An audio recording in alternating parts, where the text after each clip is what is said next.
Hello everybody, I'm Nadia. I'm a process development engineer and a mom. I work for Stryker Instruments. It's been about 5.5 years here. Today we are going to talk about credit scores and also how our financial decisions can affect this score. Credit score is a number that represents an individual's credit worthiness. It also applies for businesses when a business wants to take a loan from a financial institution. There are credit reporting agencies that collect our financial performance data when we apply for a loan. The biggest 3 credit reporting agencies that most of the banks often access report from are Equifax, Experian, and TransUnion. For business credit, Dun & Bradstreet is the biggest credit reporting agency. These agencies do a math to find out this score called credit score based on these financial performance data. Payment history, amount owed, length of credit history for how long you had been using credit or loan, new credit opened, that means whether you have recently taken any loan or not, and types of credit used. The agencies put a certain weightage on each of these items and do a weighted average math to find out our credit score. So if anyone tells you that whatever you learn in school doesn't help in real life, give them a smile. You can already see the use of average, weighted average, and percentage maths are already in use for a credit score.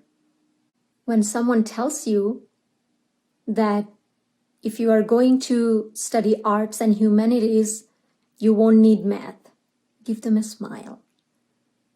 Are you never going to take a mortgage? Never going to buy a house? Are you never going to use a car loan or not worry about credit score? Yes, math is used everywhere in life. You can see the typical weights in this slide now, and you see which one affects more by their percentage. These two are 10% each. Now, how do we make our credit score better? You can see the biggest factor is payment history. So if we want to improve our credit score, we can pay the amount due before the due date, not just the minimum amount, the amount due. When I applied for my car loan, my credit score was poor, really poor, poor. Why? One of the reasons is I was very new to the United States, so my length of credit history was close to 0. And you saw in the FICO circle, length of credit history constitutes for 15% of the total score. So I had 0 in that 15%. Also, I took a credit card 1 year after I came to the United States.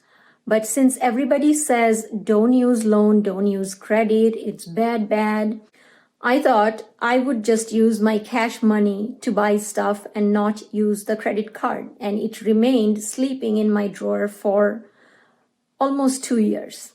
There was no payment history. So I had almost 0 on this 35% and almost 0 in 15%. The other things, this 10%, and 30% were naturally insignificant. Why I say almost 0 is because I was still able to produce the bill pay statements to the bank to show that I used to pay my bills well. But it wasn't as direct as paying off a credit card because my bills were used to be paid through the office of my apartment. As a result, the bank offered me a car loan with a crazy high interest. I didn't have a choice. My old car was dying. I was moving with a new job to a new place, and I couldn't take a chance on everyday commutes. So I had to take the loan.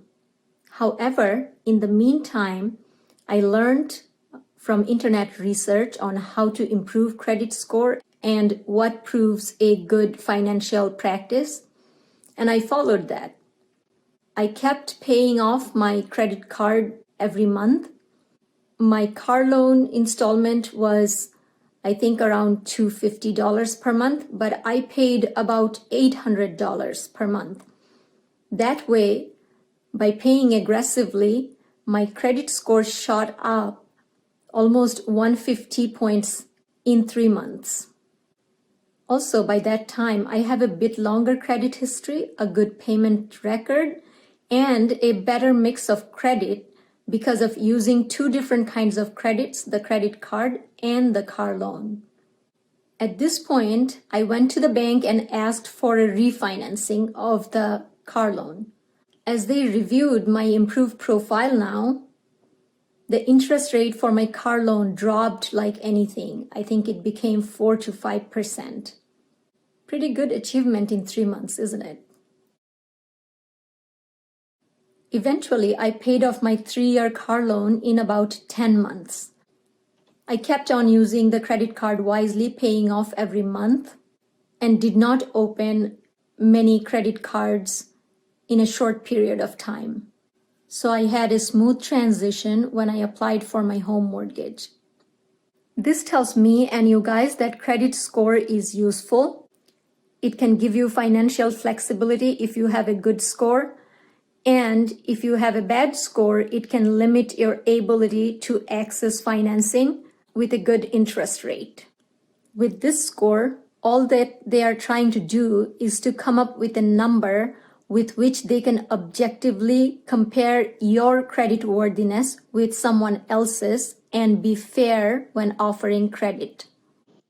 Credit scores range from 300 to 850. The FICO scoring methodology is updated from time to time. Any credit scoring methodology can update.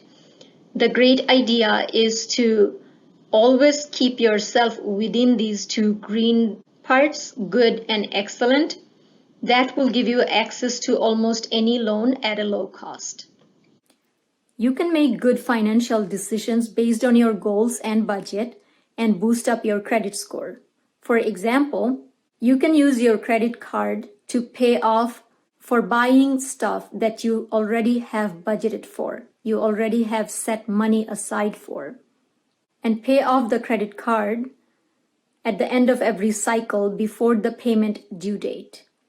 If you can manage your money behavior, credit cards or use of loans is not as scary as many people might describe it. But you will have to watch your actions to be able to leverage your credit score and credit successfully. Another good practice is to use only 10% or less than your credit limit. If your credit limit is $1,000, then use only $100 or less from that card. Use your saved money, set aside money to buy things that you need to buy based on your budget. Do not over leverage your credit lines or credit cards. Remember that three-legged alien of budget that helps you have flexibility in life from our previous video? Always keep that in mind and work accordingly, whether you use credit or do not use credit. Think about your future job, business, or other opportunities that will cash flow for you before taking a student loan. Take the loan only if you are certain about that cash flow. If not, you can change your subject accordingly to generate that kind of future opportunities. Student loan payoff amounts should be in your budget way ahead of applying for college. Forecast when you would need to buy a car. Budget for car payments plus car insurance in your monthly budget. And when the need comes, you can buy a car using your cash or you can take a car loan. Now you may think, what happens if my car breaks and suddenly I need a new car? In that case, your emergency fund that you set aside during budgeting should come in play. Also, you can make a quick assessment and see which car fits within the money you saved or within the certain cash flows that will be coming in the future. Until you budget and save money for a car, do not take a loan for it. When you need to buy a house, save for down payments and closing costs. For primary residence, down payments can vary from 3 to 5% to 20%, but the lower you pay, the more cost you will have to face. Your bank will help you understand those calculations. The best practice is to shoot for saving 20% and the closing costs. Also save for monthly mortgage plus interest payments, tax payments, and homeowners insurance payments. We will talk about insurance and risk in the next video. When you go home today, tell your parents that you learned about credit scores, FICO score. Tell them that the full name for FICO is Fair Isaac Corporation. If they haven't done this discussion already with you, they will be really impressed. Share your thoughts around budget and share your financial plans with them. Take their input. They have your best interest. If they don't have answers for all of the questions, they will guide you to the person that knows the answers. Let your teacher know tomorrow how their reactions were. Thank you. Have a great day.